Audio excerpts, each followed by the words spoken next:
即卖规定袂使用喷来饲猪，也喷会当安怎来处理？南投县德山镇公所呢，伫咧2019年就有设系统来处理喷，做有机土用来种花草。也南投县府呢表示讲即卖政府由于是禁止用喷来饲猪，所以呢，因会先甲喷用来漚肥，若喷消化袂了，会先暂时放暗卖场。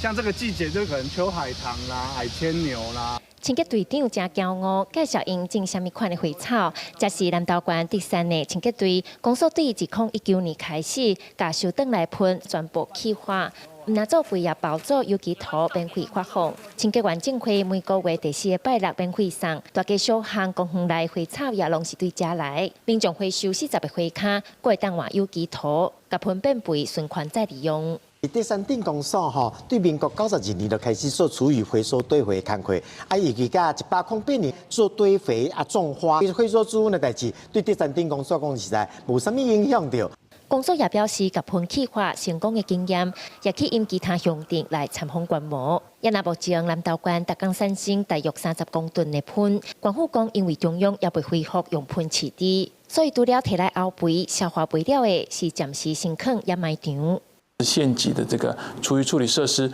预计2年后可以完工。那当然，2年后完工之后，我们再来推动厨余禁止的政策，对南投的帮助会比较适合。南投县府目前正咧规划处理喷的设施，按算2年后完工，因为要等一段时间才有材料处理喷，所以南投县环保局也希望中央建立监控机制了后，会当先恢复用喷饲猪的政策。记者辛基南投报道。